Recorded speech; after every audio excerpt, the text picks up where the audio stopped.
Panthers and the Niners coming up tonight. And oh, by the way, the Raiders have fired the offensive coordinator, Chip Kelly. You may not have known that he was with the Raiders. He was with Ohio State when they won a national championship and probably tripled his pay going to the Raiders as the offensive coordinator, and he has been fired. Chiefs over the Colts. We wondered about the Colts in a big moment. You're up 20-9. This is yours. You're going to do the rest of the NFL a favor. You're going to beat the Chiefs at the Chiefs. And all of a sudden, you lose that game. It's a double whammy, I think, for the Colts, because you just don't want to keep the Chiefs alive. You don't. Nobody wants them alive in the AFC, and you kept them alive. When Mahomes had the ball, I said, they're going to win this game. And that's exactly what he does.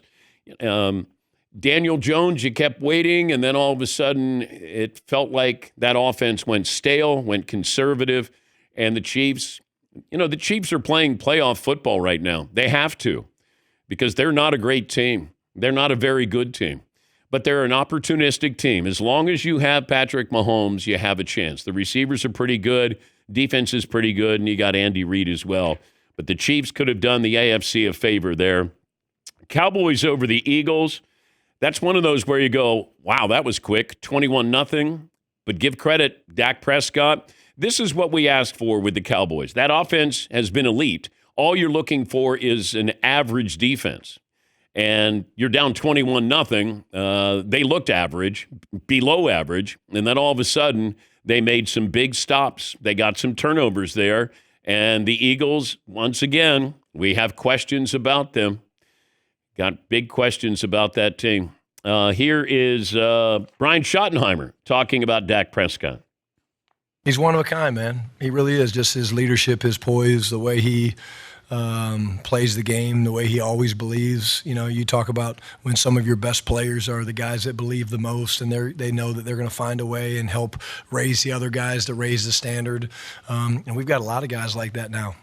But I know he won't say it, but that's a pretty cool record that he broke. And to do it on a game like this where we beat a really good football team the way we did, I'm sure makes it even sweeter. Yeah, he passes Tony Romo on the all-time yardage list there with the Dallas Cowboys.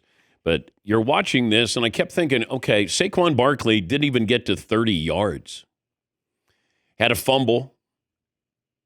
I don't know how much blame you're putting on the quarterback or you're putting on the offensive coordinator, but feels like there's enough blame to go around. You know, all of a sudden, A.J. Brown scores a touchdown. I go, all right, everybody's going to be happy today. And then all of a sudden, Dallas played playoff football because, once again, they're in playoff form, or at least mode. You have to win. Now, they have a couple other tough games coming up. You got the Chiefs coming up on Thanksgiving. You got the Lions after that. Let's just say they win those games. Now, all of a sudden, you got a real conversation here. And that Chiefs game against the Cowboys will be probably one of the top 5 most watched regular season games in NFL history because it's Thanksgiving, it's the Cowboys, it's the Chiefs. I had a couple other games that stood out. The Rams look tremendous. The Buccaneers are banged up, and Baker Mayfield may have gotten banged up in the process, but Matthew Stafford right now, he is a clear favorite for MVP. Bears beat the Steelers. Steelers without Aaron Rodgers there. But Patriots, Lions in overtime. The Packers, Seahawks, Ravens, Browns, Jags, Falcons. As far as the Browns go, you got enough out of Shadeur Sanders. I think you got almost one of those morale boosts. Like you got somebody who's going to come in, he's excited, not afraid to throw the ball downfield. He did okay. And it's one of those where he helped the team win. They didn't win in spite of him. Boy, that defense is great. They had 10 sacks. Woo. And this is where we almost look at the opposite of the Dallas Cowboys. If the offense is average with an elite defense, they should be really good. It's just they haven't had the offense. But, you know, he had 3 big plays. And what stood out is going to sound strange. He didn't run. He didn't try to do those crazy, let me extend a play like I'm, back at Colorado. I think he had 1 rush for a -1 yards. He didn't have an interception, but I mean, you're playing against the Raiders who aren't very good, but, you should win those games. And they did. And give credit to him. Had a couple of big plays, and for the most part, that defense was wonderful. And because of that, you got that victory. Now, as far as who's going to start, I mean, that's going to be the big question for Kevin Stefanski because, Dylan Gabriel, because of the concussion, wasn't playing. You're not supposed to lose your job because of an injury. But in this case, I want to see a little bit more of Shadeur Sanders. And I think he's earned it. I don't think Dylan Gabriel's done anything where you go, you got to go back to him. You don't. I would let Shadeur Sanders play again. But I hope that we're just letting him play. Let's not have any stupid hot takes today, okay? He's just a quarterback right now. He acted like a fifth-round quarterback, and he got a chance to play with the first team. They had a game plan that they could give to him, for him, and they ended up winning that game. They got the Niners coming up next. Maybe we'll see a little bit more. And that might be a little bit more good and a little bit more bad. But that goes along with being a rookie quarterback. I don't care if you're the number 1 overall pick or you're a fifth-round pick. You're going to have mistakes. I wanted to see the confidence, and he had the confidence because he even said, those waiting for me to fail, I'm not going to fail. But if I'm a teammate and if I'm Myles Garrett, you go, we got something here. And maybe they do. I mean, that defense is great. You're going to have the defensive player of the year. You're going to have the defensive rookie of the year. And they hit the quarterback 20 times. They had 10 sacks. It felt like if you didn't get a sack, shame on you. So that game stood out only because this is his moment. His dad's there in the building. You're playing against a team that I thought was going to draft him.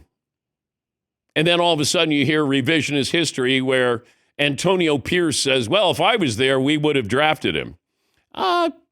Coaches don't make the calls, especially relatively new coaches don't make the calls on their quarterback. So maybe he wanted Shadeur Sanders, but he wasn't going to be making the call there. Seton, what's the poll question here in the first hour of the program? Got one here from Marvin. Most surprising division leader, Colts, Broncos, Bears, Patriots. Bears. Yeah, Bears. I think they're a good team. I do. I think you're starting to see maybe a comfort level with coach and quarterback.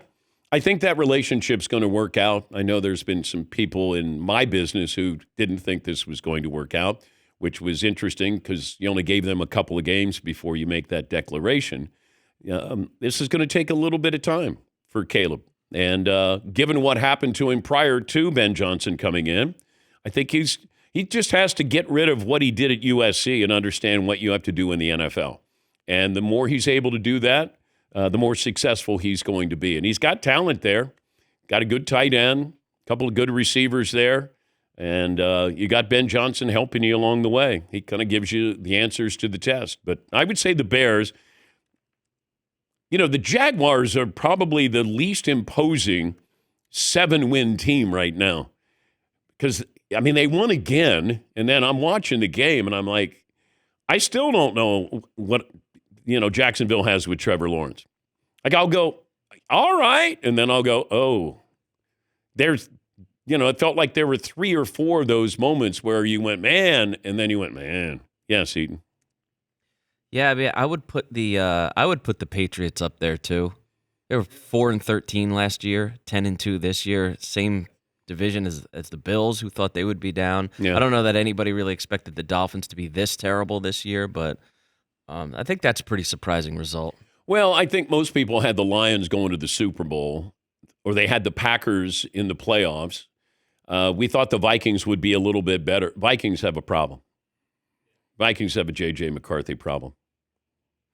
And this is a long-term problem because you let these other quarterbacks go. He's only in year 2. Now, only in year 2, but then at what point do you say, is he our future?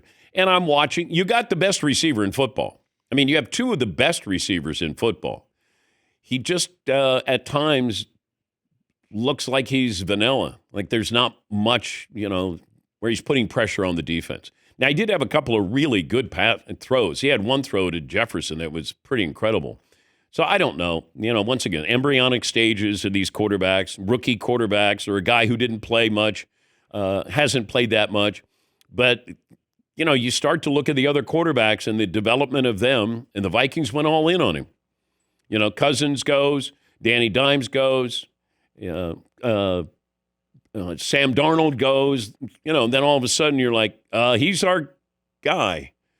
But, you're locked in for another year, but you wasted a high first-round pick on him. And it goes back to what I said when he's at Michigan. I don't think they ever asked him to win a game. Maybe they didn't need to. He was good in the playoffs, but, that you're waiting for something there. And he's got talent, got athleticism. He's got all those things, ingredients, and you got a really good head coach. But it feels like they got a problem.